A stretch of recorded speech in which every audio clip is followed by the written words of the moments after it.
George was cleaning up the body of a handsome young man who had been played to death by the rich woman when suddenly another cleaner barged in. At first, he thought the rich woman wasn't done having her fun and had hired a more experienced man, but it turned out she didn't know this guy at all. Who are you?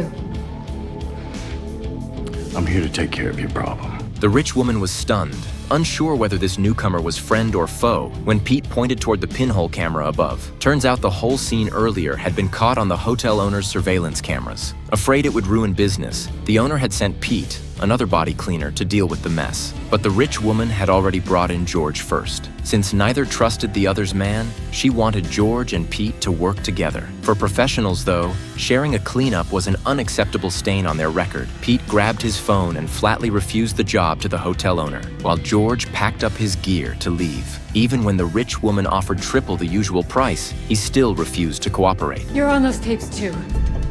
Pete ended up under the same threat. Though they couldn't stand each other, the situation forced them to agree to a temporary partnership. But when it came time to dress the woman to make her presentable, she balked. Left with no choice, she took Pete's jacket and George's pants, walking out nervously in a mismatched outfit. Once she was gone, George rolled out a plastic sheet to begin his professional cleaning. He kicked aside the sofa, spread the sheet, and prepared for the next step, only to spot Pete guzzling a Coke like nothing was happening. George, furious, demanded to know why he wasn't working, but Pete, true to his name, was thick-skinned as hell. So you're just gonna sit there and slurp your soda.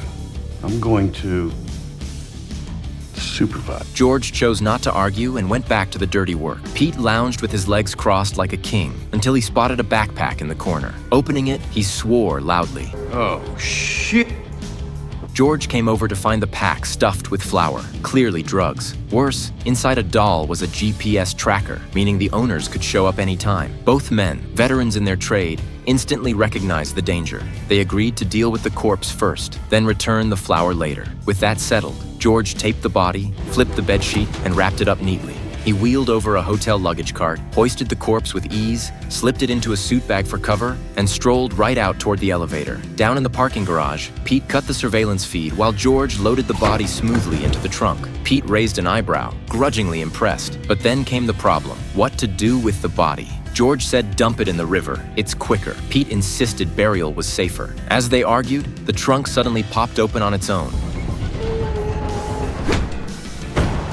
Pete slammed it shut and scolded George for his incompetence. How could he not tell if it was a dead body or not? George protested that he had checked, and the guy wasn't breathing. Together they concluded the young man had overdosed on flour and fallen into temporary shock. If they could wake him, they'd be free of this mess. They drove to Chinatown and found a female black market doctor.